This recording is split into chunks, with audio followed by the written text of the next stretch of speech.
Rev up your engines!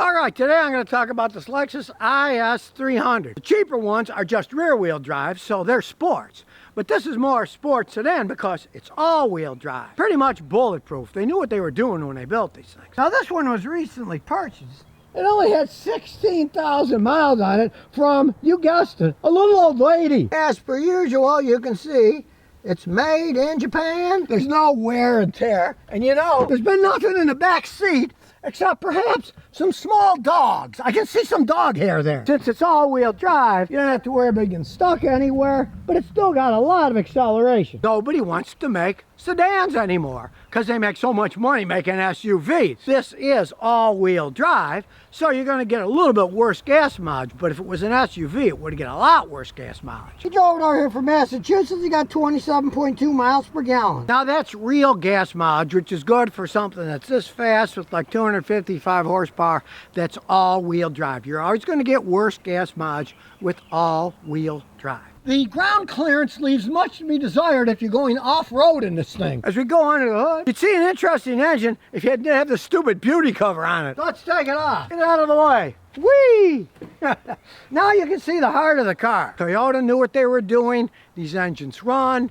They don't have any problem carbonating up. Some of the earlier ones did, but not this one that was made in 4 of 2016. Now they got it with such low mileage. It's got 20-something thousand miles on it now.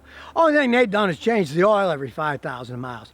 They're low maintenance, so they get to be really old. And this is one reason I tell people, you want a Lexus, get a V6. Look at the brake master cylinder. It's a plain brake master cylinder. If it ever wears out, they still don't cost that much money to replace.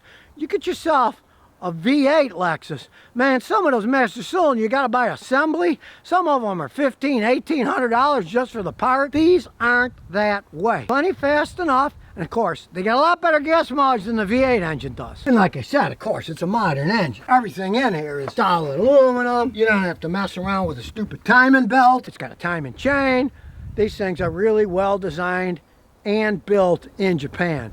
The whole deal. It's not put together someplace else. It's actually done in Japan where they do it right. And being part luxury sedan, part sports sedan, pretty well set up. Personally, I love the black and silver. If you're an Oakland Raiders fan, yeah, I'm sure you're going to love this car, right? Interestingly enough, you can see it still has a CD player in it. And as we start it up, you know it's going to start right up.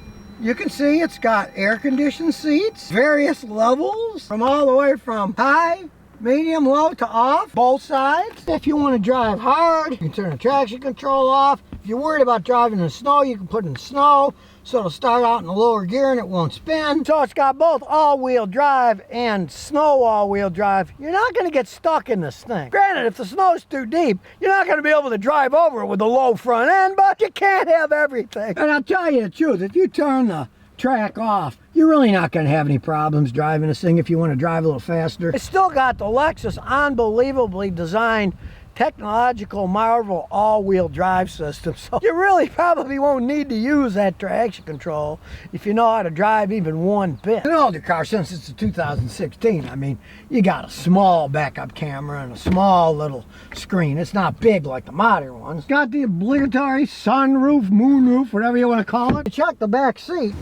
Even though this seat's back, you can see there's a lot of room for people. It's a very luxurious car to ride around in. If you want to hire a chauffeur to drive you around. Got this used, so they want me to check out to see if the Lexus dealer gave him a fast one, which I kind of doubt, but out we go. For intelligent diagnosis, round and around she goes. Diagnosis is everything Is300, gasoline, knows the mileage in kilometers, and we will do a smart scan, do everything. And while we're waiting, man, these seats are comfy. I can see zooming around in this thing. You're not going to be thrown in a seat. You'll stick right in. An awful lot of things this is going to go through. It's a very complex car, as you can see. Look at all these things it's going through. Now, we're going through and we said, okay, there's a few red things. A lot of them don't mean that much. So we'll start with the ABS system, see what it is. We'll check the fault code, low power supply voltage. I see that all the time. Somebody changes the battery, they don't reset everything. It works fine, but we'll look at the rest of the stuff. 4-wheel drive code, probably be another memory code. Sure enough, low power supply voltage,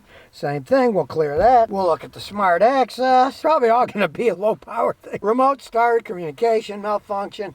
Yeah, a lot of times these remote start things will stick once in a while. There's a speed signal malfunction from the transmission, but it works fine, so we'll erase that too. These are all glitchy things that mean absolutely nothing. A lot of it is because the battery's been replaced at some point in time. Nobody bothered to reset anything. So we'll start it up and we'll look at live data. Here we go. Read data stream. Select everything and you can see, okay? Look down here.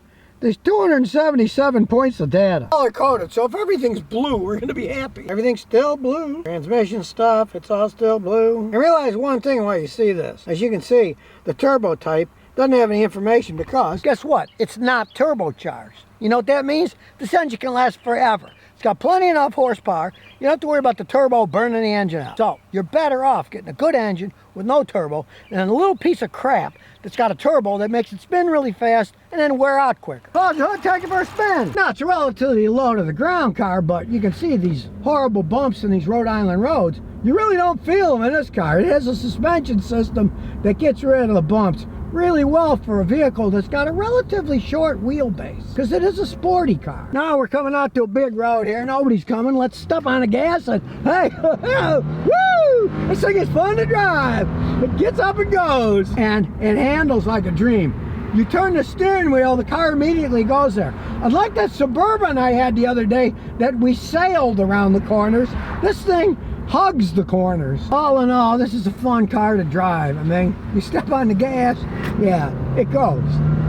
Makes a nice sound too. So here we have it, a beautiful sports sedan. Little old lady owned it. Strangely enough, she traded it in and bought a Honda CR-V. I mean, you go from a luxury sedan like this to a CR-V that definitely does not ride like a luxury anything, but if you don't want an SUV and you can find one of these from a little old lady, my advice is to gobble it up. Get better gas mods, they're more fun to drive, but everybody wants an SUV. Even the grannies in this case. Maybe she's got a bunch of grandkids, I don't know.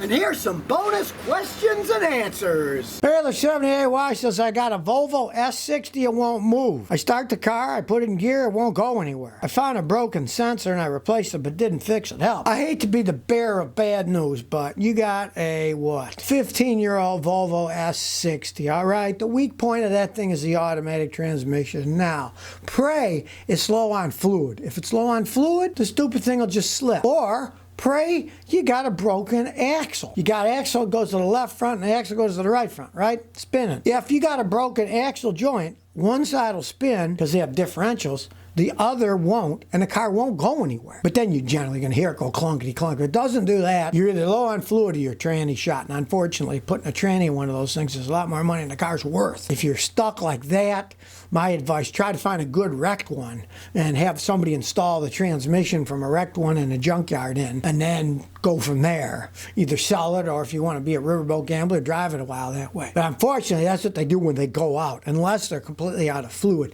But generally, let's face it, if it's that low on fluid, it would have been leaking all over the place, and you'd see fluid on their driveway, fluid all over the place.